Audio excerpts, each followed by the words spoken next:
નમસ્કાર વિદ્યાર્થીઓ, one short revision લેક્ચરમાં આપ સૌનું ફરી પાછું સ્વાગત છે। આજે આપણે ચર્ચા કરવાના છીએ કેપેસિટર સાથે સંકળાયેલા વિવિધ પ્રશ્નો અને કેપેસિટરના પ્રકારો। તો શરૂઆત કરીએ। સૌપ્રથમ કેપેસિટરની બેઝિક સમજૂતીથી આપણે લેશું, એટલે કે સામાન્ય સૂત્ર કેપેસિટર વ્યાખ્યાયિત કરવામાં આવે છે એ બાબતને અનુલક્ષીને આપણે વાત કરીએ તો આ એક કોઈ પણ સુવાહક છે અને એમના પર કોઈ વિદ્યુતભાર ક્યુ મૂકવામાં આવે છે। આ વિદ્યુતભાર આમની પર મૂકતા એ સુવાહકમાં વિદ્યુત સ્થિતિમાન પણ ઉત્પન્ન થશે। આ વિદ્યુતભાર ક્યુ છે એ વિદ્યુત સ્થિતિમાન ઉત્પન્ન કરે છે। તો જે વિદ્યુત સ્થિતિમાન ઉત્પન્ન થાય છે, ઉદ્ભવતું વિદ્યુત સ્થિતિમાન છે, એ સ્થિતિમાન એમાં જે કાંઈ પણ વિદ્યુતભાર રહેલો છે એના સમપ્રમાણમાં હોય છે। વી ચલે છે ક્યુ, હવે આને આવું લખી શકાય ને, ક્યુ ચલે છે વી, તો ક્યુ સપ્રમાણતા દૂર કરવા માટે અહીંયા કોઈ અચળાંક આપણે મૂકીએ, અચળાંક ઇન્ટુ વી, તો ક્યુના છેદમાં વી ઇઝ ઇક્વલ ટુ થશે અચળાંક, અને આ જે અચળાંક છે એને કહેવામાં આવે છે કેપેસિટન્સ સી। તો કેપેસિટન્સ એટલે જે તે સુવાહકમાં રહેલો વિદ્યુતભાર અને એને કારણે ઉદ્ભવતા વિદ્યુત સ્થિતિમાનનો ગુણોત્તર જે હંમેશા અચળ રહે।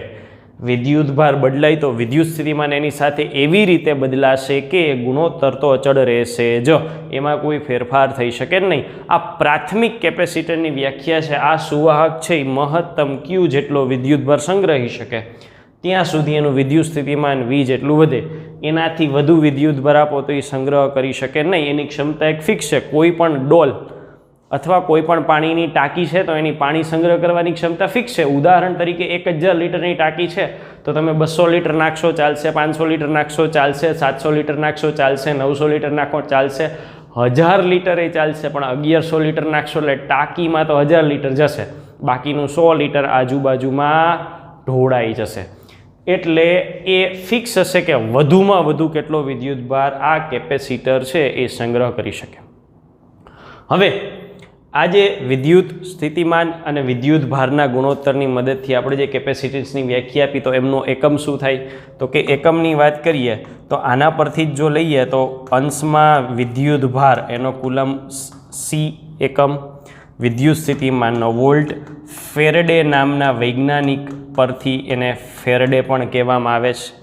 ફેરેડે છે આમ જોવા જઈએ તો બહુ મોટો એકમ છે, ખૂબ સૂક્ષ્મ મૂલ્યના એકમો ઉપયોગ થાય, જેમ કે milli faraday, micro faraday, nano faraday, pico faraday, આવા નાના મૂલ્યોના કેપેસિટન્સ હોય છે। એટલે નાના કેપેસિટન્સના મૂલ્યો માટે આવા કોઈ નાના એકમોનો ઉપયોગ થતો હોય છે। ફેરાડે કેપેસિટર ખૂબ મોટું થાય। વ્યવહારમાં જે કાંઈ પણ કેપેસિટર વપરાય છે એ માઇક્રો, નેનો અને પાઇકો ફેરાડેના રેન્જના જ હોય છે। આપણી ઘરે પંખો હોય તો પંખોમાં કેપેસિટર હોય છે, એ જ કાઢીને જોવું, નેનો ફેરાડેમાં જ કિંમત હશે।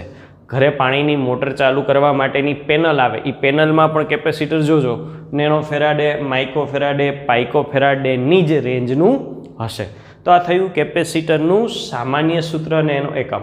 ત્રીજા મુદ્દા ઉપર આવીએ, કેપેસિટર કઈ કઈ રચનાઓ બનાવી શકે, કેવી કેવી રીતે કેપેસિટર બનાવી શકાય। તો સૌથી પહેલી આપણે રચના જોવાની છે એ છે સમાંતર પ્લેટ કેપેસિટન્સ। સમાંતર પ્લેટ કેપેસિટરની વાત કરીએ તો બે પ્લેટો ત્રિપરિમાણમાં દર્શાવવાનો પ્રયત્ન કરીએ, એક પ્લેટ અને આ બીજી પ્લેટ, આ બે પ્લેટો એકબીજાને સમાંતર રાખીએ તો એને કહેવાય સમાંતર પ્લેટ। પણ આ પ્લેટ રાખવાથી કેપેસિટન્સ નથી બની જતું, એના પર વિદ્યુત ભાર આપવો પડે। જેટલો ધન વિદ્યુતભાર અહીંયા આપો છો એટલો જ ઋણ વિદ્યુતભાર આની પર રાખવો પડે તો જ કેપેસિટન્સ રચાય, કેપેસિટર રચાય। સાથે સંકળાયેલી બીજી બાબતોની વાત કરીએ તો એમની વચ્ચેનું અંતર કેટલું છે, તો કે ડી છે। વચ્ચે માધ્યમ શું છે, તો કે માધ્યમ તરીકે અત્યારે આપણે શૂન્યાવકાશ લઈએ છીએ। આ જે પ્લેટ છે એ બંને પ્લેટોનું ક્ષેત્રફળ કેટલું છે, તો કે ક્ષેત્રફળ છે એ જેટલું છે। તો આવી પરિસ્થિતિમાં જો આમના માટે આપણે કેપેસિટન્સની વ્યાખ્યા આપીએ તો શું થાય? તો કે આ પ્લેટ માટે કેપેસિટન્સ સીનું સમીકરણ થાય એપ્સિલોન 0 A/d. એપ્સિલોન 0 એટલે શૂન્ય અવકાશની પરમિટિવિટી, એ છે એ પ્લેટનું ક્ષેત્રફળ છે. જો પ્લેટ ચોરસ હોય તો લંબાઈનો વર્ગ મૂકી શકાય, લંબચોરસ હોય તો લંબાઈ ગુણ્યા પહોળાઈ મૂકી શકાય. ક્ષેત્રફળ વર્તુળનું એટલે કે પ્લેટ વર્તુળ વાપરો તો πr² મૂકી શકાય. ડી એમની વચ્ચેનું અંતર. એમની વચ્ચેનું વિદ્યુત ક્ષેત્રની વાત કરીએ તો વચ્ચેનું વિદ્યુત ક્ષેત્ર કેટલું હોય? તો કે ધન પ્લેટમાંથી વિદ્યુત ક્ષેત્ર બહાર નીકળતી દિશામાં અને ઋણમાં પ્રવેશે. અને વ્યક્તિગત પ્લેટો માટે σ/2ε0 અને આના માટે પણ σ/2ε0 બેયનો સરવાળો કરીએ તો વિદ્યુત ક્ષેત્ર કેટલું થાય?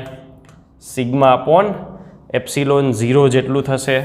વિદ્યુત સ્થિતિમાનની વાત કરીએ, આમના પરથી આપણે વિદ્યુત સ્થિતિમાન લખીએ કે બંને પ્લેટ વચ્ચે વિદ્યુત સ્થિતિમાનનો તફાવત કેટલો હશે? તો કે v. હવે મૂળ સૂત્ર છે v = -E.dl. મૂલ્ય તરીકે વાત કરીએ તો v = E અને dl એટલે અંતર d. તો અહીંયા છે σ/ε0 અને અહીંયા ગુણાકારમાં આવશે d. સિગ્મા છે એ શું છે? તો કે સિગ્મા છે એ વિદ્યુત ભારની ઘનતા છે. એટલે કે વિદ્યુત ભાર પ્લેટ ઉપર ગોઠવાયેલો છે એટલે વિદ્યુત ભાર પૃષ્ઠ ઘનતા કોના જેટલી છે? તો કે સિગ્મા જેટલી. વિદ્યુત ભાર Q છેદમાં ક્ષેત્રફળ A. એટલે એની મદદથી પણ અહીંયા આપણે સિગ્માની બદલે Q/A લખવું હોય તો લખી શકીએ અને એ લખશો એટલે કેપેસિટન્સના સમીકરણને મળતું આવશે. આ આપણે ઘનતા લખી. ચાલો બળ લખીએ કોઈ પણ એક. ધારો કે -Q અથવા +Q. હું અહીંયા લખું છું -Q પર લાગતું બળ F. મૂલ્ય લખું તો વિદ્યુત ભારનું મૂલ્ય Q અને વિદ્યુત ક્ષેત્ર E Q. હવે -Q પર બળ લગાડે છે એટલે કુલ વિદ્યુત ક્ષેત્ર ન લેવાય, આ તો બેયનું સંયુક્ત છે. -Q પર બળ લગાડે તો કોણ લગાડશે? +Q. તો આ એકલી પ્લેટનું વિદ્યુત ક્ષેત્ર કેટલું થાય? તો કે આ એકલી પ્લેટનું વિદ્યુત ક્ષેત્ર થાય σ/2ε0. તો અહીંયા લખી શકાય σ/2ε0. પછી આના નવા સ્વરૂપો પાડવા હોય, બનાવવા હોય તો બનાવી શકાય. Q.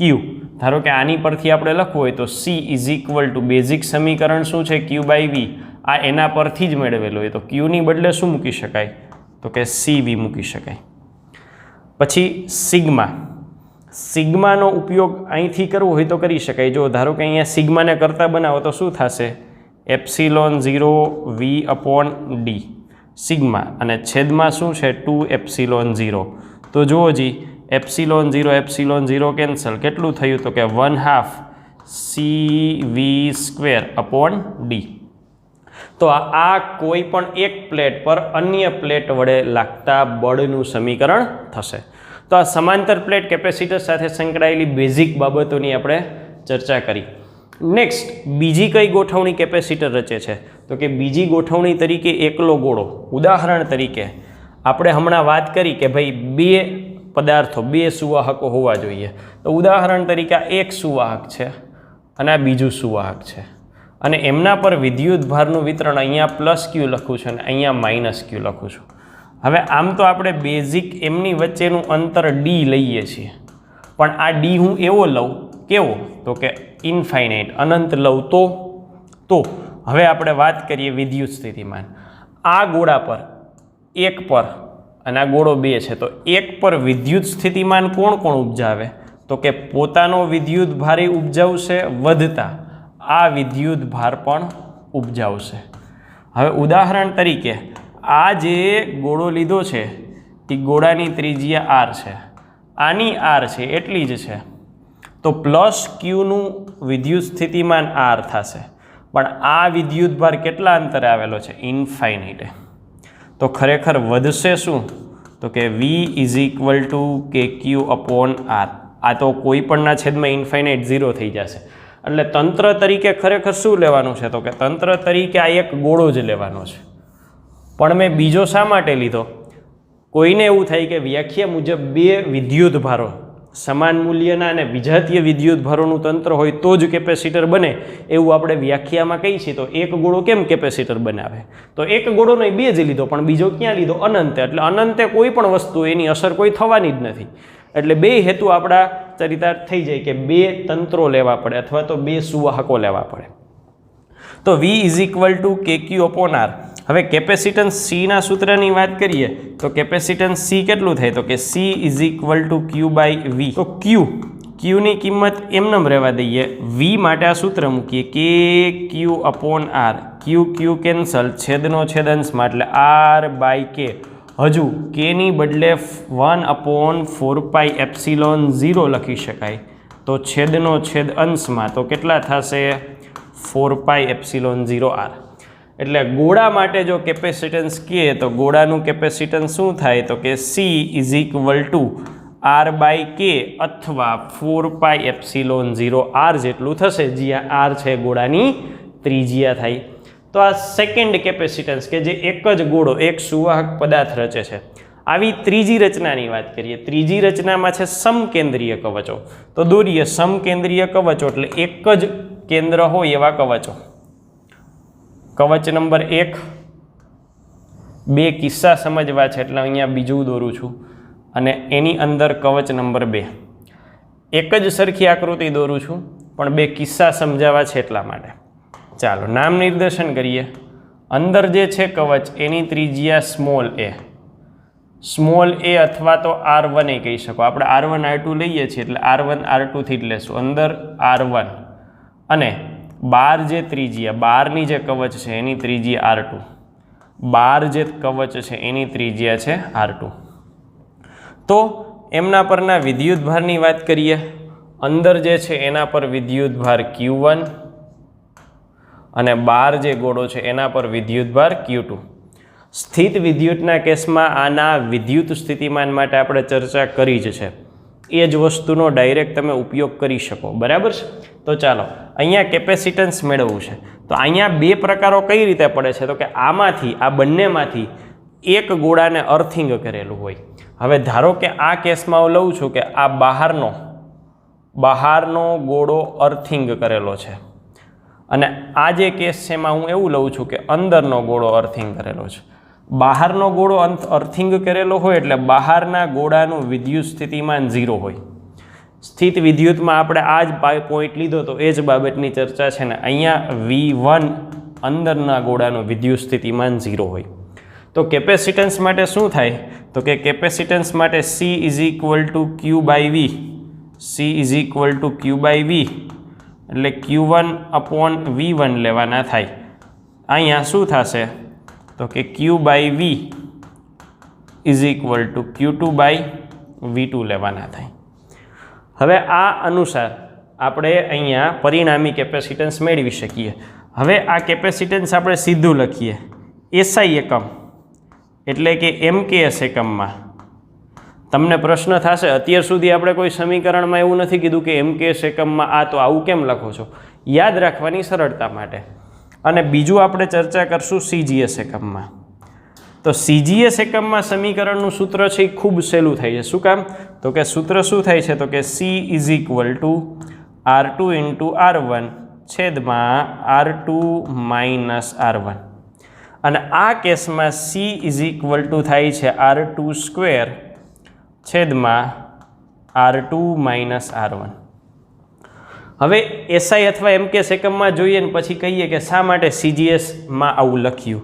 તો કે C ઇઝ ઇક્વલ ટુ અહીંયા થાય છે 4πε0 R2 R1 upon R2 - R1, જ્યારે અહીં થાય છે 4πε0 R2² R2 - R1. તો પ્રશ્ન એ થાય કે આવું કાં લખ્યું? તો અગેઇન સ્થિત વિદ્યુતમાં આપણે ચર્ચા કરી હતી એ મુજબ એ જ વસ્તુ આપણા માટે અહીંયા હિન્ટ બને છે. Kની કિંમત K ઇઝ ઇક્વલ ટુ 1/4πε0 9 × 10⁹ કયા એકમમાં? SIમાં. અને આની કિંમત 1 થશે કયા એકમમાં? CGSમાં. તો CGSમાં તમે 1/4πε0 ઇઝ ઇક્વલ ટુ 1 મૂકી શકો. કદાચ વ્યસ્ત કરો તો 4πε0 પણ 1 જ થાય. તો CGS માટે આપણને વધારે મજા આવે એવું સ્વરૂપ છે, એટલા માટે આપણે અહીંયા ઉલ્લેખ કર્યો કે યાદ રાખવું છે એ આપણા માટે સરળ બને. એમ કેસમાં આપણે 4πε0 લેવા પડે. તો આવા કેપેસિટરમાં અગત્યની વાત એ છે કે આપણે જોવાનું થાય કે કોનું કેપેસિટન્સ પૂછ્યું છે, અર્થિંગ ક્યાં કરેલું છે. એટલે એ જ કેસ રિપીટ થશે, પણ એક સ્ટેપ આપણે આગળ જઈએ છીએ. નેક્સ્ટ ક્વેશ્ચન નંબર 4, નળાકાર. નળાકાર આકારે ગોઠવાયેલો હોય તો નળાકારની આકૃતિ દોરીએ કે નળાકાર કયા પ્રકારે હશે, તો કે આ રીતે નળાકાર એક ધ્યાનમાં લઈએ. આ નળાકાર છે, આ નળાકાર. ત્રિપારિમાણિક આકૃતિ દોરીએ એટલે ત્રિપારિમાણિક આકૃતિ આવી થાય કે આની અંદર પણ આપણે એક ભાગ લઈએ. એક પ્રકારનું ભૂંગળું સમજી શકો. આ શું છે, તો કે એક પ્રકારનું ભૂંગળું છે અને વચ્ચેનો વિસ્તાર છે એ જે દ્રવ્યનું બનેલું છે એનાથી ભરેલો છે. સંપૂર્ણપણે વચ્ચેનો વિસ્તાર જે દ્રવ્યનું ભૂંગળું બનેલું છે એનાથી ભરેલો છે. એટલે આ વિસ્તારને આપણે ભરી દઈએ. એવી રીતે અહીંયા પણ ભરેલો છે એટલે આ વિસ્તારને આપણે ભરી દઈએ. વચ્ચેનો વિસ્તાર છે એ સંપૂર્ણપણે ખાલી છે. તો આમાં ત્રિજ્યા આપણે લઈએ. અંદરની ત્રિજ્યા છે ને R1 કહીએ અને બહારની ત્રિજ્યા R2 કહીએ. એની ઊંચાઈ h અથવા લંબાઈ L કહીએ. તો આના માટે સમતુલ્ય કેપેસિટન્સનું સૂત્ર થાય C = 2πε0 L નેચરલ લોગ મોટાના છેદમાં નાનું = 2πε0 ને કેમાં ફેરવવા છે તો શું થઈ જશે, તો કે L/2k નેચરલ લોગ R2/R1 મોટાના છેદમાં નાનું. આપણે આ 4 પ્રકારના કેપેસિટરની રચનાઓ અથવા એની સાથે સંકળાયેલા સમીકરણો અથવા MCQ પૂછાઈ શકે. તો અહીંયા આપણે વિવિધ રચનાઓમાં 4 કેસ પૂર્ણ કર્યા. નેક્સ્ટ પોઈન્ટ ઉપર જઈએ, ઉર્જા અને ઉર્જા ઘનતા. તો ઉર્જા શોધવા માટે આપણને સરળ રહેશે સમાંતર પ્લેટ કેપેસિટર. તો સમાંતર પ્લેટ કેપેસિટરનો ઉપયોગ કરીએ તો ઉર્જા કેટલી મળે છે, તો કે ઉર્જા U 2 રીતે શોધી શકાય. એક સમીકરણ છે 1/2 CV². આમાં આ સમીકરણમાં જો C = Q/V મૂકો તો આ મળશે 1/2 Q²/C. એટલે કોઈ પણ બે ભૌતિક રાશિની જરૂર પડે. C = Q/V માં જો Q ન હોય તો C અને V, અને જો V ન હોય તો Q અને C. આ બંને ભેગા થઈ અને કેપેસિટરની ઉર્જા કોઈ પણ આકાર માટે નક્કી કરી શકીએ. તો એના પછી જ શબ્દ લખ્યો છે ઉર્જા ઘનતા.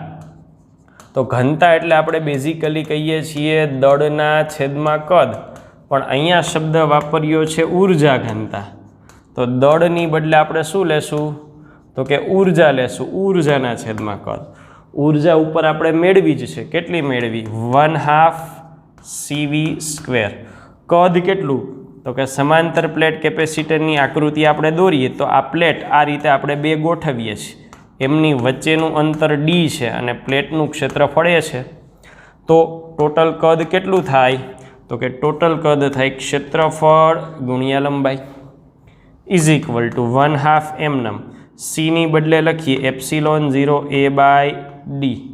પછી આ છેદનો D છે એને એમનેમ રાખીએ. V ની બદલે શું કરીએ, તો કે હમણાં જ આપણે વાત કરી V = શું લખી શકાય, E × D. તો અહીંયા લખીએ E × D. સાદુરૂપ આપીએ, 1 વખત D 2 વખત D બરાબર. તો અહીંયા Vનો સ્ક્વેર છે એટલે I² થઈ જશે I². તો આ કેન્સલ. ચાલો બાકી શું રહ્યું, તો કે હજુ અહીંયા છેદમાં A છે. A આપણે લખતા ભૂલી ગયા હતા ને, આ A અને D. તો A કેન્સલ = બાકી થશે 1/2 ε0 E². આ થયું ઉર્જા ઘનતા. ઘનતા માટે રો, કેપેસિટર માટે C વપરાય છે, વિદ્યુતના સ્વરૂપમાં એટલે ઇલેક્ટ્રિકલ માટે E પણ વપરાય છે. તો આ રીતે આપણે કેપેસિટર સાથે સંકળાયેલી ઉર્જા અને ઉર્જા ઘનતા મેળવી શકીએ. નેક્સ્ટ મુદ્દા ઉપર જઈએ. નેક્સ્ટ મુદ્દામાં ડાઇઇલેક્ટ્રિક મૂકીએ તો શું થાય. ડાઇઇલેક્ટ્રિક મૂકીએ તો ડાઇઇલેક્ટ્રિક મૂકવા માટે આપણે જુદા જુદા કેસ જોવા છે. પેલો કેસ જોજો, સંપૂર્ણ ભરેલ. આપણે ડાઇઇલેક્ટ્રિક વડે જે તે કેપેસિટર સંપૂર્ણપણે ભરી દેવું છે. સંપૂર્ણપણે ભરી દેવું છે એટલે આકૃતિ દોરીએ કે આ કેપેસિટન્સ છે, બરાબર. આ કેપેસિટર છે, એમની વચ્ચેનું અંતર કેટલું છે? તો કે એમની વચ્ચેનું અંતર છે એ ડી જેટલું છે. બંને પ્લેટના ક્ષેત્રફળો એ જેટલા જ છે, પણ અહીંયા શૂન્યાવકાશ છે, અહીંયા માધ્યમમાં શૂન્યાવકાશ છે, શૂન્યાવકાશ, અને અહીંયા કોઈ માધ્યમ રહેલું છે. તો શું થાય? તો કે શૂન્યાવકાશમાં આપણે લખીએ છીએ C is equal two epsilon 0a/d. હવે શૂન્યાવકાશ માટે હું આને C0 કહી શકું, આપણી સરળતા માટેની વાત છે. તો માધ્યમ હોય ત્યારે C is equal two epsilon a/d, જે એપ્સિલોન એટલે આ માધ્યમની પરમિટિવિટી. તો એ સંબંધ શું છે? તો કે K ઇઝ ઇક્વલ ટુ એપ્સિલોનના છેદમાં એપ્સિલોન 0. તો epsilon is equal two K epsilon 0. તો અહીંયા આપણે શું લખી શકીએ? તો કે અહીંયા લખી શકીએ K એપ્સિલોન 0, બાકીનું એમનેમ એના છેદમાં d. તો એપ્સિલોન 0 એના છેદમાં d, એ તો આ સમીકરણ જ થઈ છે. તો સમીકરણ શું થયું? તો કે C is equal two K into C0. આ શું દર્શાવે છે? તો કે કેપેસિટન્સ છે એ K ગણું થયું. કેપેસિટન્સ K ગણું થયું. હવે એના સાથે સંકળાયેલી તમામ બાબતો આપણે લેવી છે. માત્ર એક કેપેસિટર K ગણું નહીં, બધી ભૌતિક રાશિઓ લેવી છે. તો એક ભૌતિક રાશિઓને આપણે લઈ લઈએ કે કઈ રીતે એમાં ફેરફાર થાય છે. તો આ ટેબલ મુજબ આપણે ભૌતિક રાશિની અસર લેતા જઈએ. ભૌતિક રાશિ તરીકે કોને કોને લેશું? તો કે કેપેસિટન્સ C નું શું થાય, વિદ્યુતભાર Q નું શું થાય, વિદ્યુત સ્થિતિમાન V નું શું થાય, વિદ્યુત ક્ષેત્ર E નું શું થાય, અને એને કારણે ઉર્જાનું શું થાય. તો બેટરી જોડેલી હોય ને બેટરી ન જોડેલી હોય, આ બંનેનો ફરક સમજવાની વાત છે. બેટરી જોડેલી હોય અને ન જોડેલી હોય તો શું થાય? તો કે અહીંયા તમે બેટરી જોડીશ અને એકમાં બેટરી જોડી નથી. આ બેટરી છે અને અહીંયા કશું જોડેલું નથી. હવે બેટરી છે એ શું આપે છે? તો કે બેટરી કેપેસિટરના બે છેડા વચ્ચે વોલ્ટેજ લગાડે છે ને વિદ્યુત ભારની આપલે થાય છે. એનો અર્થ બેટરી લગાડેલી નથી, અહીંયા લગાડેલી નથી, તો વિદ્યુત ભારની કોઈ આપલે થાય નહીં. એટલે વિદ્યુત ભાર જેટલો છે એટલો ને એટલો રહેશે, બરાબર. પછી વોલ્ટેજ, બેટરી તમે લગાડેલી હોય તો બેટરીના હોય ને એ જ વોલ્ટેજ કેપેસિટરના હોય, કારણ કે બેટરી આપે એ વોલ્ટેજ લેવાના હોય. એટલે બેટરી હોય ત્યારે એ આપે એ જ વોલ્ટેજ લેવાના હોય, અને ન હોય તો વિદ્યુતભાર હોય એટલો જ એમાં વધઘટ ન થઈ શકે. બાકીના પરિબળો ઉપર જઈએ. કેપેસિટન્સનું શું થશે? તો કે કેપેસિટન્સ K ગણું થશે. કોઈ પણ સ્થિતિમાં કેપેસિટન્સ K ગણું થશે. વિદ્યુતભાર, તમે બેટરી જોડી લે છે તો વધારે વિદ્યુતભાર આમાં જઈ શકશે, કારણ કે કેપેસિટન્સ K ગણો થયો એટલે વિદ્યુતભારે K ગણો થશે. બેટરીની ગેરહાજરીમાં કોઈ ફરક ન પડે.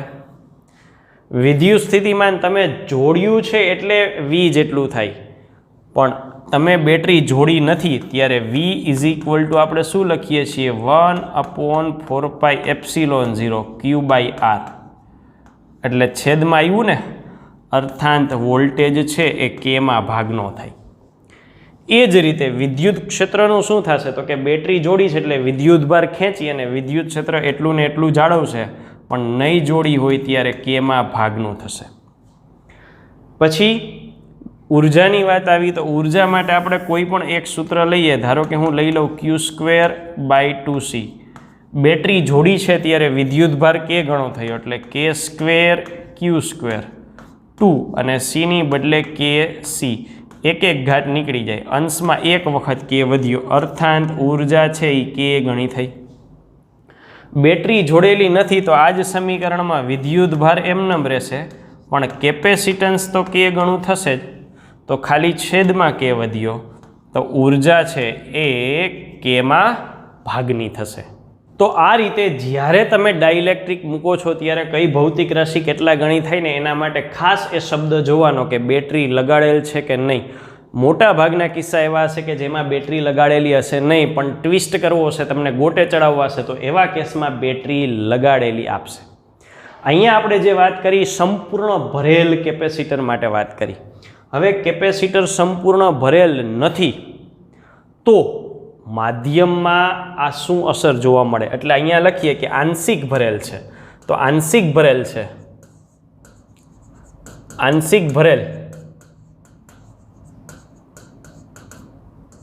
એ મુદ્દો મેળવવા માટે સ્થિત વિદ્યુતમાં આપણે જે રીતે બળના કિસ્સા લેતા એ જ રીતે આપણે અહીંયા કિસ્સો લેવો પડે. આ એક કેપેસિટર છે અને આ બીજું કેપેસિટર છે. ઉદાહરણ તરીકે શૂન્યાવકાશ છે ત્યારે અને અહીંયા માધ્યમ ભરેલું છે. માધ્યમ આખા વિસ્તારમાં ભરી દઈ છે જેની જાડાઈ ટી છે, બરાબર છે, અને અહીંયા બે વચ્ચેનું અંતર ડી છે. બાકી બધું ક્ષેત્રફળ સરખું. અહીંયા માધ્યમ તરીકે શૂન્યાવકાશ અને અહીંયા માધ્યમ. હવે તો કે જ્યારે સંપૂર્ણ ભરેલ હોય ને ત્યારે અંતર સરખા રાખતા. આમાં આપણે એવું ગોઠવણી કરવાની છે કે શૂન્યાવકાશ હોય ત્યારે C0 અને માધ્યમ હોય ત્યારે C બે સરખા હોય, તો આપણને ખબર પડે કે એક્ઝેક્ટલી અંતરમાં એ કેટલી અસર કરે છે. તો અહીંયા હું લખું છું ε0 A/d. તો અહીંયા શું થશે K ε0. માધ્યમ આવી ગયું ને, એ છેદમાં માધ્યમની થિકનેસ T એ એટલી રાખી છે કે જેથી શૂન્યાવકાશ અને માધ્યમ બંનેના કેપેસિટન્સ સરખા થાય. તો સાદુરૂપ આપીએ તો આ સાદુરૂપ ઓબ્વિયસલી અંશમાંથી ε0 A આ કેન્સલ થઈ જાય છે, તો બાકી શું રહે છે તો કે D = T/K. D = T/K, અથવા આવું લખી શકાય T = K × D. હવે આનું થોડું અર્થઘટન સમજવું જરૂરી છે. શું અર્થઘટન સમજવું જરૂરી છે તો કે હમણાં આપણે વાત કરીએ મુજબ શૂન્યાવકાશમાં C0 હોય તો એ એ થઈ જાય છે KC0, K ગણું વધી જાય છે. હવે તમે સિમ્પલી જુઓ કેપેસિટન્સ C = ε0 A/d, એટલે આ શું દર્શાવે છે તો કે કેપેસિટન્સ અંતરના વ્યસ્ત પ્રમાણમાં છે. તો આનો અર્થ શું થાય તો કે C0 છે એ નાના હોય કોના કરતાં, C કરતાં. તો આમાં જે અંતર છે એ વ્યસ્ત પ્રમાણ મુજબ શું થાય તો કે આમાં છે એ અંતર મોટું થાય કોના કરતાં, T કરતાં. એટલે કે તમે માધ્યમ મૂકો છો તો કેપેસિટન્સ વધી જાય છે. કેપેસિટન્સ વધી જતો એનો છેદ ઘટી જતો હોય. હવે ખરેખર છેદ એટલે અંતર ઘટી નથી જતું, પણ એની અસરકારકતા ઓછી થઈ જાય છે. અંતર છે એની અસરકારકતા કેમાં ભાગની થઈ જાય છે, હોય એના કરતાં કેમાં ભાગની. હવે આનો ઉપયોગ શું કરવો છે ખબર છે તો કે આ ઉપયોગ હવે આપણે અહીંયા કરવો છે. ધારો કે આપણે એક કેપેસિટર લઈએ છીએ, આ કેપેસિટર છે અને એમની વચ્ચેનું અંતર આપણે D જેટલું રાખીએ છીએ. કેટલું રાખીએ છીએ? D. તો આનું કેપેસિટન્સ થાય C = ε0 A/d. પણ આને આ જ સાઇઝમાં આપણે શું કરીએ છીએ તો કે વચ્ચે અમુક ભાગમાં ધ્યાનથી જો, અમુક ભાગમાં. હવે એને તમે છેડે મૂકો કે વચ્ચે મૂકો કંઈ ફરક જ ન પડે. આ જે ભાગ છે એની વાત કરીએ. આ ભાગ એટલે કે T ભાગ, એમાં તમે માધ્યમ મૂકી દો છો અને બાકી કેટલો વધ્યો તો કે D - T ભાગ. એમાં કંઈ માધ્યમ નથી મૂકતા, એ શૂન્યાવકાશ છે. આ માધ્યમ તમે કંઈક મૂકી દો છો, કેટલું તો કે K ડાઇલેક્ટ્રિક અચાનકવાળું. તો જોજો ધ્યાનથી, C = ε0 A/d.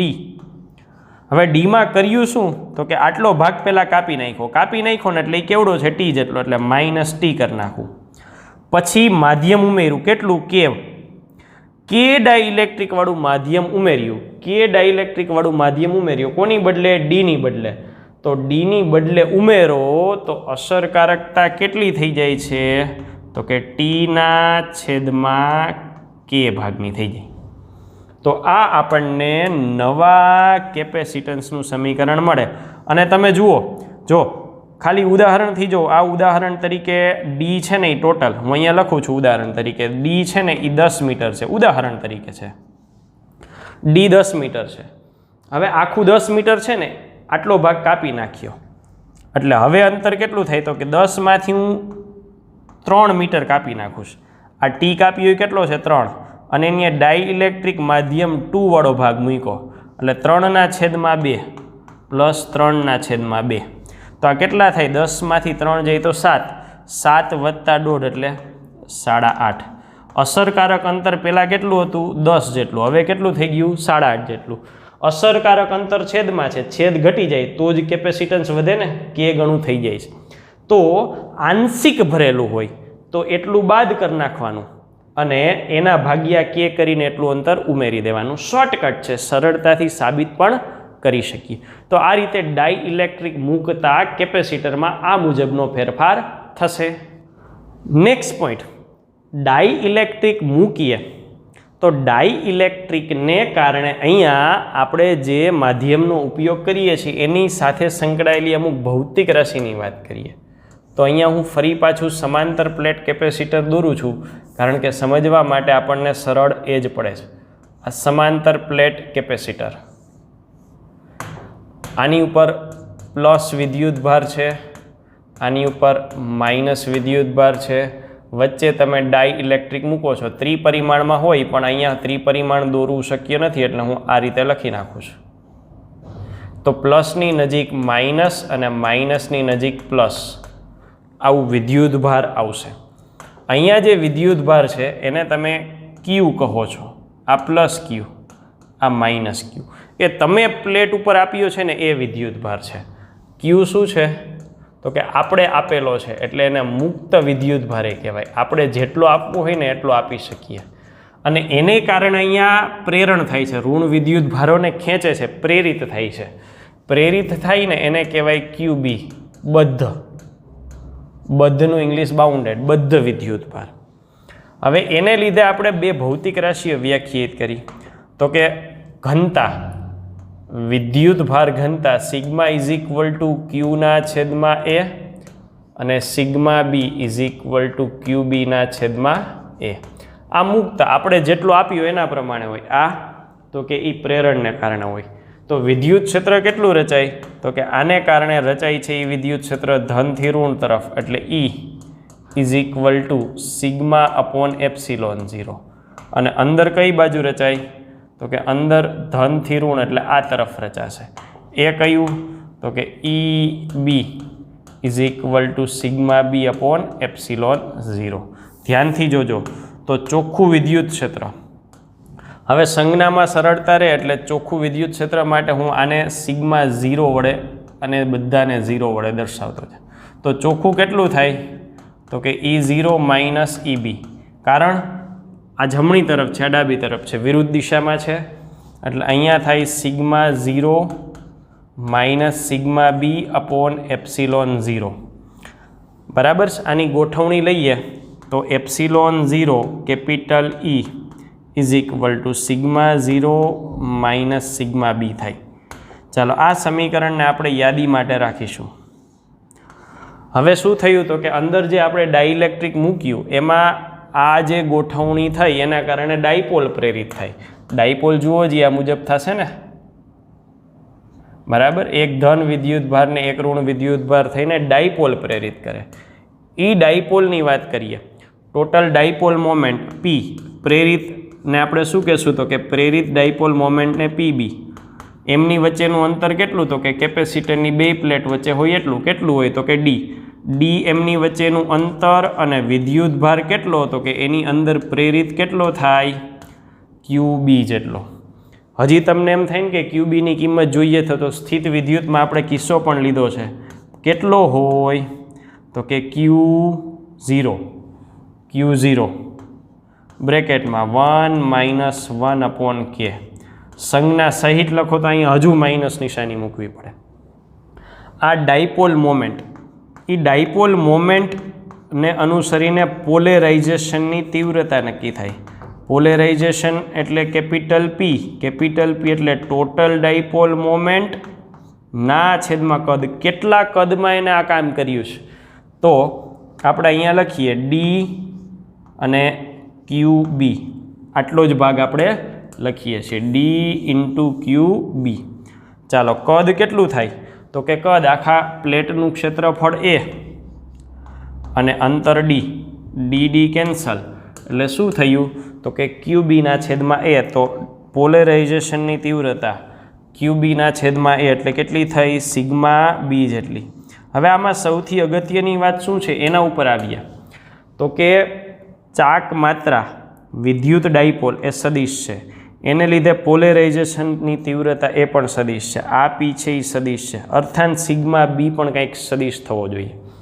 હવે એ વસ્તુને આપણે અહીંયા આગળ લઈ જવાની છે, આગળ લઈ જવાની છે એટલે ધ્યાનથી જો, એપ્સિલોન 0 ઇન્ટુ કેપિટલ ઈ, એપ્સિલોન 0 ઇન્ટુ કેપિટલ ઈ સદિશ, બરાબર. સિગ્મા બીને આ બાજુ લઈ આવવું એટલે પ્લસ સિગ્મા બી, પણ સિગ્મા બીની બદલે પી લખી શકાય, એટલે પીની બદલે પણ હું સદિશ ઇઝ ઇક્વલ ટુ સિગ્મા 0. હવે બે સદિશોનો સરવાળો થાય તો આ પરિણામ સદિશ હોવું જોઈએ, એ સદિશ હોવું જોઈએ. અત્યારે આપણી પાસે વિદ્યુતભાર ઘનતા છે ને વિદ્યુતભાર ઘનતા અદિશ છે, એટલે મેક્સવેલ નામના વૈજ્ઞાનિકને એવો વિચાર આવ્યો કે અહીંયા હજી કાંઈક એવી વસ્તુ છે કે જેની મને ખબર નથી, પણ કાંઈક તો છે કે જે દિશા સૂચવે છે, મૂલ્ય આવી જાય છે, દિશા ઘટે છે. એટલે મેક્સવેલે શું કર્યું? ટેમ્પરરીલી આ અદિશ છે ને એને બદલે સદિશ ધાર લીધો. શું સદિશ ધાર્યો? તો કે એને નામ આપ્યું સદિશ તરીકે ડી સદિશ. અને ડી શું પણ સંજ્ઞા આપી ખબર છે? તો કે વિદ્યુત પોતે અદિશ રાશિ છે, પણ વિદ્યુત ભાર એક જગ્યાએથી બીજી જગ્યાએ જાય એટલે એના પરથી એને શબ્દ વાપરો વિદ્યુત સ્થાનાંતર. અને સ્થાનાંતર એટલે ડિસ્પ્લેસમેન્ટ, પણ સાદા ડિસ્પ્લેસમેન્ટને સ્મોલ ડી વડે દર્શાવે એટલે વિદ્યુત સ્થાનાંતર માટે એને કેપિટલ ડી સંજ્ઞા વાપરી. એટલે એને શું કીધું? તો કે હવે અહીંયા સમીકરણ સંતોષાય છે, એપ્સિલોન 0 કેપિટલ ઈ વત્તા capital P is equal two capital D, અને ઈ કેપિટલ ડી વાપર્યો એટલે કે એને સદિશ સ્વરૂપ કીધું. તો કેપિટલ ડી કોના બદલે? તો કે કેપિટલ ડી એટલે મૂલ્ય તરીકે તો સિગ્મા 0 ગુણ્યા દિશા.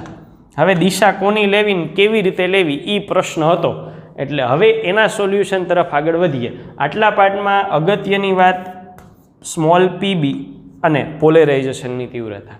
તો હવે એ આગળ વધીએ એટલે શું થાય એની વાત કરીએ. તો આ જવા દઈએ અને આના સાદુરૂપને આપણે આગળ વધારીએ. લાસ્ટમાં મળેલા સમીકરણને આપણે ટેલી કરીએ. શું સમીકરણ મળ્યું છે? તો કે સમીકરણ મળ્યું છે epsilon 0 E plus P is equal two D, અને ત્યાંથી જ ડીની હિસ્ટ્રી લઈએ એટલે ડી આપણે કોની બદલે લીધો છે? તો કે સિગ્માની બદલે. અને સિગ્મા લખ્યું હતું એ ક્યાંથી લખ્યું હતું? તો કે E0 is equal to sigma 0 upon epsilon 0. તો આ સિગ્મા 0 ને અહીંથી કરતા બનાવીએ તો એપ્સિલોન 0 E0. ચાલો, તો epsilon 0 E plus P is equal two epsilon 0 capital E0. હવે આપણે આ સાદુરૂપને આગળ વધારવું છે. સાદુરૂપને આગળ વધારવા માટે હજુ એક ફેરફાર આપણે કરી નાખીએ. આ ઈ છે અને આ E0 છે. ઈ એટલે શું? તો કે ઈ એટલે ઈ નેટ, ચોખ્ખું વિદ્યુત ક્ષેત્ર. E0 એટલે શું? તો કે શૂન્યાવકાશ હોય ત્યારે, કોઈ માધ્યમ ન હોય ત્યારે શૂન્યાવકાશને કારણે ક્ષેત્ર. અને એ સંબંધ આપણને ખબર છે કે કોઈ પણ માધ્યમ મૂકીએ ત્યારે વિદ્યુત ક્ષેત્ર કેમાં ભાગનું થાય, એટલે કે E0 બાય કે થાય. તો E0 ઇઝ ઇક્વલ ટુ શું થાય? કે ઇન્ટુ ઈ. તો આ કેપિટલ E0ની બદલે આપણે બદલાવીએ અને લખીએ કે ઇન્ટુ ઈ. પોલેરાઇઝેશનની તીવ્રતા પીની વાત આવી. ચાલો આ સાદુરૂપને આપણે આગળ ચલાવીએ.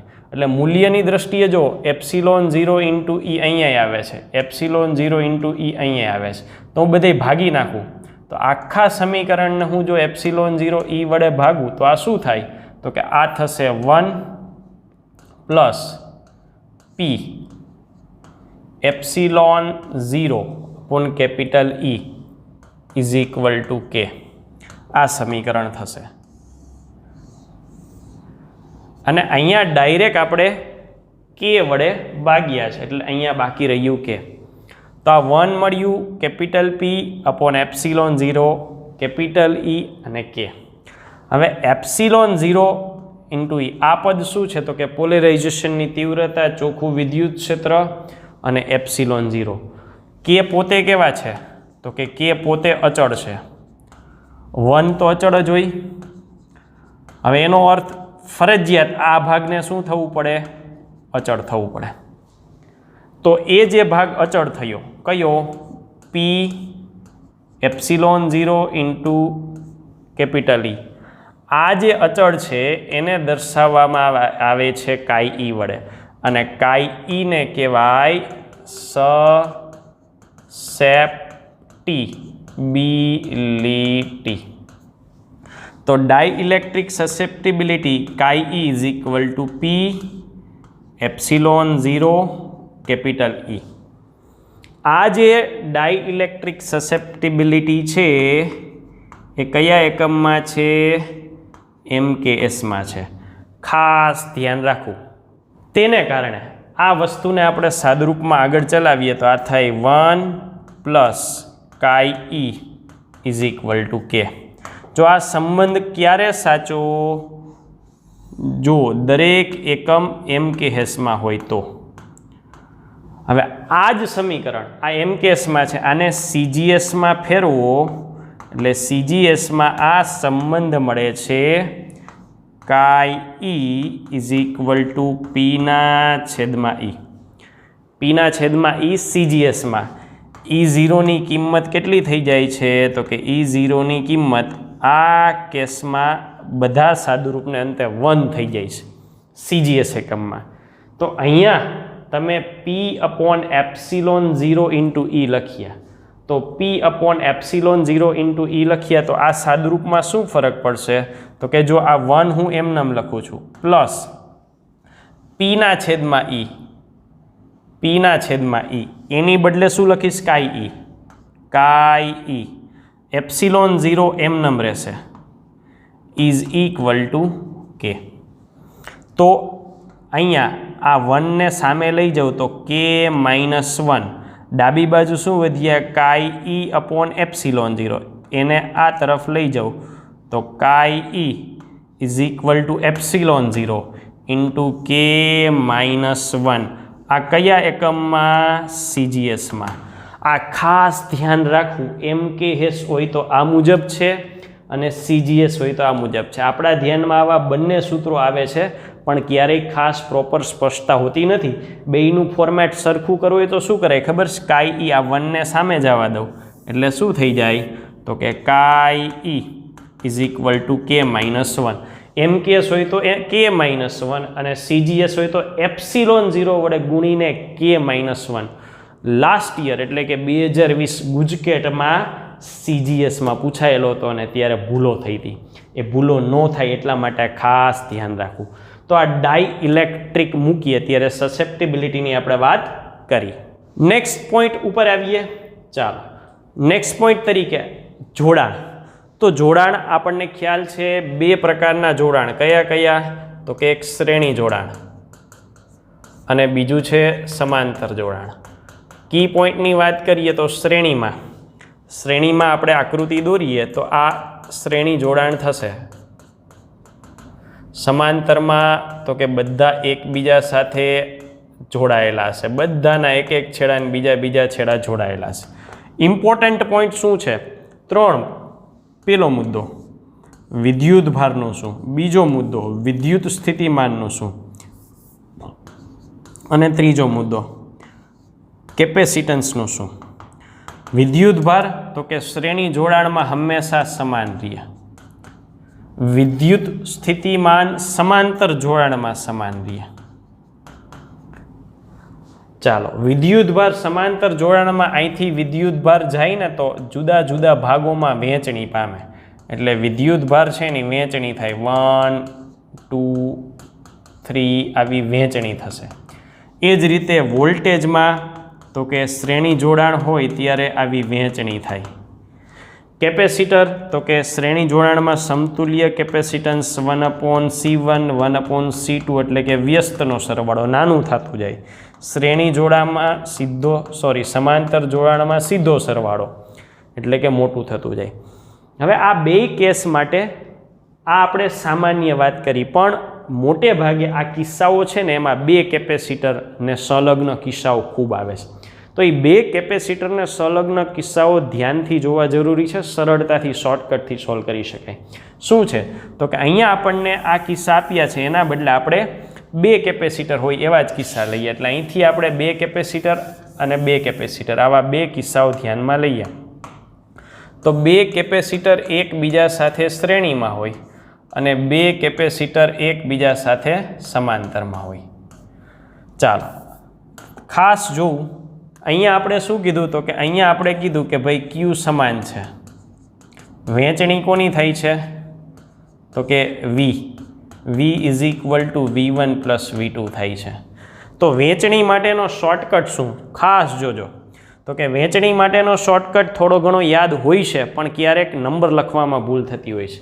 તો આના મુજબ આપણે વહેંચણી માટેનો શોર્ટકટ લખીએ કે v is equal two v1 plus v2. તો એ શોર્ટકટ આના પરથી મળે છે. q સમાન એટલે q1 is equal to q2, q is equal two cv, c1 v1 is equal to c2 v2. જ્યારે આમાં શું છે તો કે q છે એ બધાનો સરવાળો છે, પણ વિદ્યુત સ્થિતિમાન છે એ સમાન છે. તો અહીંયા શોર્ટકટ છે એ v ઉપરથી મળે છે. v1 is equal to v2, v1 is equal to v2 એટલે q1 upon c1 is equal to q2 upon c2. તો અહીંયા હું ગોઠવું તો આવું થાય v1 upon v2 is equal to c2 upon c1. તો v1 પ્લસ v2ના છેદમાં v2 is equal to c1 plus c2ના છેદમાં c1. એ જ રીતે અહીંયા ગોઠવું તો q1ના છેદમાં q2, q1ના છેદમાં q2 ઇઝ ઇક્વલ ટુ c1ના છેદમાં c2. તો q1 પ્લસ q2ના છેદમાં q2 is equal to c1 plus c2ના છેદમાં c2. હવે આ શું છે તો કે કુલ વિદ્યુતભાર દર્શાવે છે q. એવી જ રીતે આ શું દર્શાવે છે, કુલ વિદ્યુત સ્થિતિમાન દર્શાવે છે v. તો વોલ્ટેજનું સૂત્ર શું થયું અહીંયા જુઓ જી, હું સીધો જવાબ લખું છું આના ઉપરથી. કોને કરતા બનાવીને લખું છું v2, v2ને કરતા બનાવું તો v2 ઇઝ ઇક્વલ ટુ શું થાય તો કે આ v છે, સામે જવા દો એટલે v. ચાલો v આને મુજબ ગોઠવું તો c1 upon c1 plus c2. ચાલો આ શોર્ટકટ થયો. એવું જો જે આ q છે તો એના પરથી શોર્ટકટ શું મળે તો કે q2 is equal to q બ્રેકેટમાં અહીંયા આવશે c2 છેદમાં આવશે c1 પ્લસ c2. ચાલો આ જ રીતે v1 મેળવવા હોય તો c2ના છેદમાં c1 plus c2 into v અને q1 is equal to c1 upon c1 plus c2 into q. પ્રશ્ન એ થાય કે આ યાદ રાખવામાં કઈ રીતે કરવું, કારણ કે 2 હોય ત્યારે 1 છે ને આમાં 2 હોય ત્યારે 2 છે, આમાં સરખા છે ને આમાં અલગ અલગ છે. તો સિમ્પલ સિદ્ધાંત શું તો કે આ વોલ્ટેજ અને કેપેસિટન્સનો સંબંધ છે. વોલ્ટેજ અને કેપેસિટન્સનો સંબંધ છે તો c is equal to q by v. Voltage અને કેપેસિટન્સ વ્યસ્ત પ્રમાણમાં છે એટલે વ્યસ્ત લેવું, 2 હોય ત્યારે 1 ને 1 હોય ત્યારે 2. અહીંયા તો કે c is equal to q by v મુજબ q અને c નો સંબંધ છે, સમપ્રમાણમાં. જે નંબરનો q હોય એ જ નંબરનો c લેવો. તો આ થયા શ્રેણી અને સમાંતર જોડાણ. બે કેપેસિટર હોય ત્યારે આવી વહેંચણીના ખૂબ પ્રશ્નો આવે છે. વિદ્યુતભાર કોઈ પણ સ્થિતિમાં બદલાય નહીં સિવાય કે બાહ્ય બેટરી જોડવામાં આવે. નેક્સ્ટ મુદ્દા તરફ આગળ વધીએ. મુદ્દા નંબર 7, પરિપથના ઉકેલ. પરિપથ, અહીંયા હું એક પરિપથ દ્વારા ટેકનિક આપણે જોઈએ છીએ. એક પરિપથ આપણે ઉદાહરણ તરીકે લઈએ. 3 કેપેસિટરનો એક પરિપથ આપેલો છે અને પરિપથના જોડાણ સામાન્ય નથી પણ આ રીતે આપેલા છે. હવે આપણને એવું થાય કે આ પ્રકારના પરિપથો કઈ રીતે સોલ્વ કરવા, તો એક સિમ્પલ ટેકનિક, જે કાંઈ પણ કેપેસિટરની પ્લેટો છે ને એને તમે નંબર આપવાનું ચાલુ કરો. આ 1 નંબર, આ 2, 3, 4, 5 અને 6 કન્ટિન્યુઅસ નંબર આપતા જવાના. તમે કોઈ પણ કેપેસિટરને કોઈ પણ નંબર આપો ચાલે. મારે શરૂઆત ક્યાંથી કરવાની છે, તો કે શરૂઆત અહીંથી કરવાની છે. આ એ બિંદુ છે અને પરિપથ અહીંયા પૂર્ણ થાય છે એટલે બી બિંદુ છે. એટલે બે છેડા ફિક્સ છે કે ચાલુ મારે એથી કરવાનું છે અને પરિપથનો અંત મારે બી એ કરવાનો છે.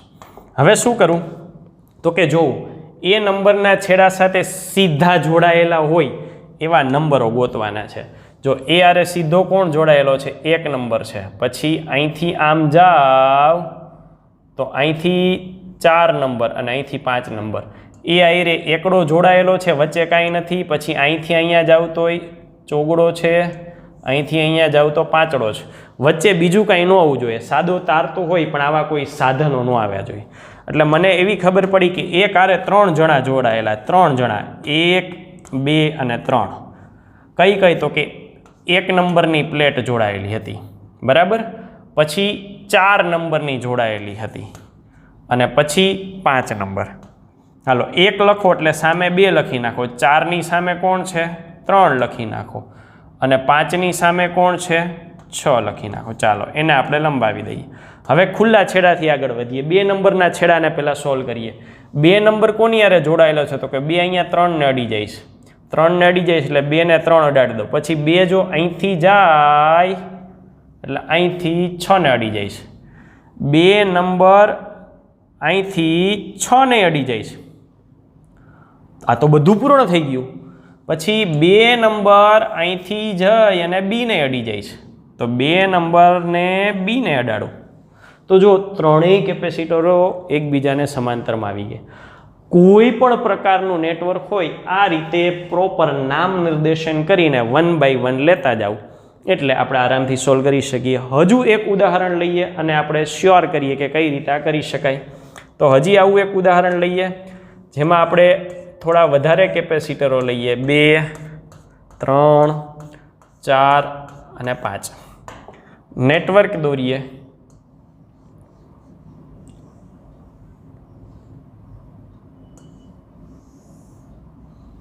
Is it clear? ચાલો, આ એક જ પ્રકાર હોય એવું જરૂરી નથી. કોઈ પણ જગ્યાએથી કોઈ પણ જગ્યા હોય નામ આપીએ. 1, 2, 3, 4, 5, 6, 7, 8, 9 અને 10. શરૂ થાય છે એ છેડાથી અને પૂર્ણ થાય છે બી છેડાથી. તો અહીંયા પહેલાં એ છેડો અને અહીંયા બી છેડો દર્શાવી દઈએ. ચાલો, એ છેડા સાથે જોડાયેલા હોય એવા અંકો, તો કે 1 નંબર જોડાયેલો છે, 1 નંબર એટલે અહીંયા દર્શાવતા જઈએ કે ભાઈ 1 નંબર મળ્યો. પછી અહીંથી આમ જાય તો 6 નંબર અને હજી બીજો ફાટોય પડે 7 નંબર એટલે હજી એક દર્શાવીએ 6 નંબર અને ત્રીજું 7 નંબર. 1 આવે એટલે 1ની સામે 2. 6 કોની હારે જોડી બનાવે છે, 5 હારે અને 7 કોની હારે જોડી બનાવે છે, 8 હારે. ચાલો આટલા દર્શાવી દીધા. હવે 2 નંબરથી આગળ વધીએ. ચાલો 2 નંબર જોઈએ કોની કોની હારે જોડાયેલા, તો કે 2 અને 3 એકબીજા સાથે જોડાયેલા છે. 3 નંબર અહીંયા દર્શાવી દઈએ. આ 3 નંબર, 3 આવે એટલે સાથે 4 આવે.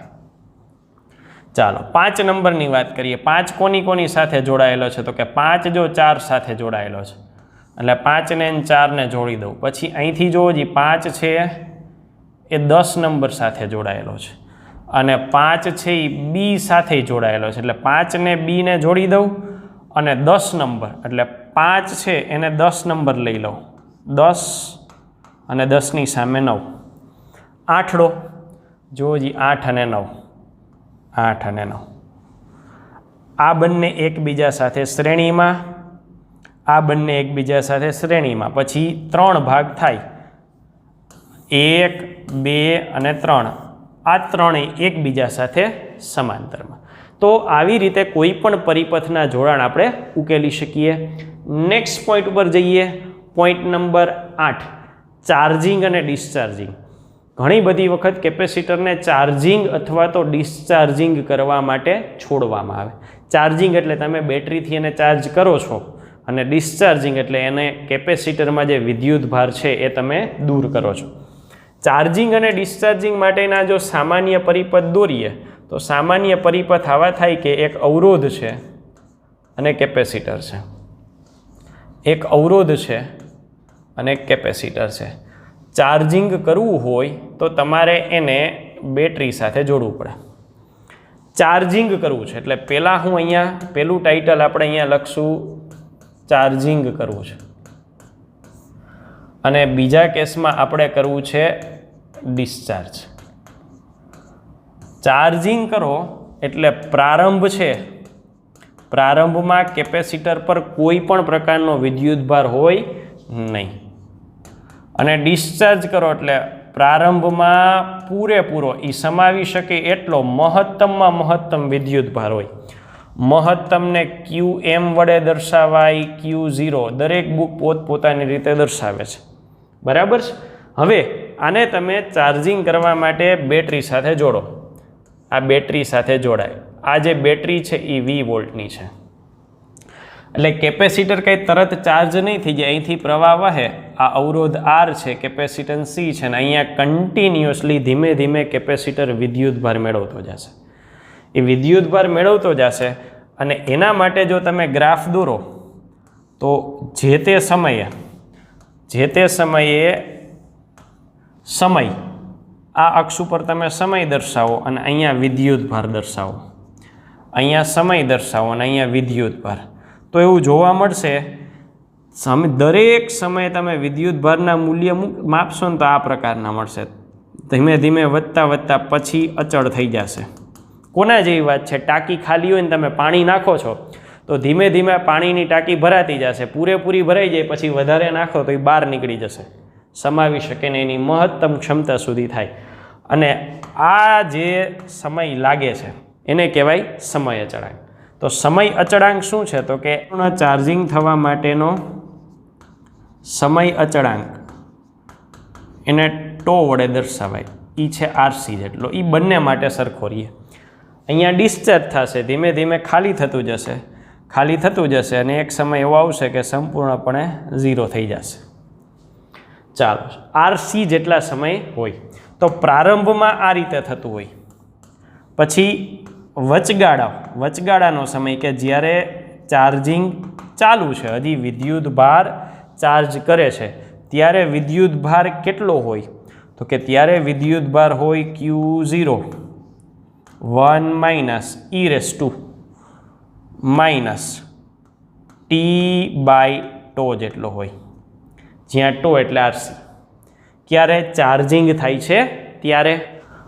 અને કેપેસિટર છે એ જ રીતે તમે વિદ્યુત સ્થિતિમાન માપો તો વિદ્યુત સ્થિતિમાન કેટલું હોય? તો કે V0 1 - e raised to -t/τ જેટલું હોય. બરાબર છે? કારણ કે જેમ જેમ વિદ્યુતભાર વધશે એમ વિદ્યુત સ્થિતિમાન વધશે.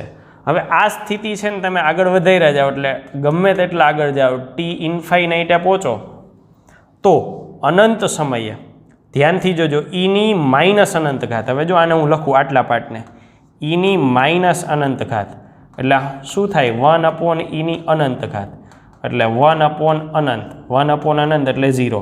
આ ભાગ 0 થઈ જાય તો કેટલા બાકી વધે? Q0 અથવા V0.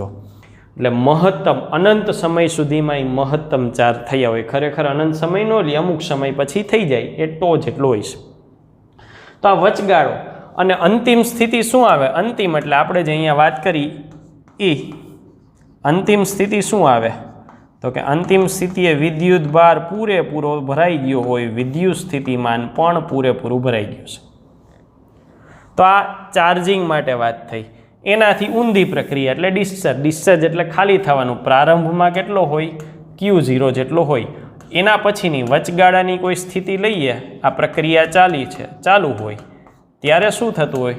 તો કે ત્યારે વિદ્યુતભાર હોય Q = Q0 e raised to -t/τ. અને છેલ્લે અંતિમ સ્થિતિમાં જોઈએ તો વિદ્યુતભાર સંપૂર્ણપણે ડિસ્ચાર્જ થઈ જાય એટલે કેટલો થઈ જાય? 0. વિદ્યુત સ્થિતિમાને કેટલું થઈ જાય? 0. વચગાળાના સમયમાં V કેટલું હોય? તો કે V0 e raised to minus T/2. તો આ થયા કેપેસિટરના ચાર્જિંગ અને ડિસ્ચાર્જિંગની વાતો. આ સાથે આપણે અહીંયા capacitor one short revision lecture અહીં પૂર્ણ કરીએ છીએ. Thank you.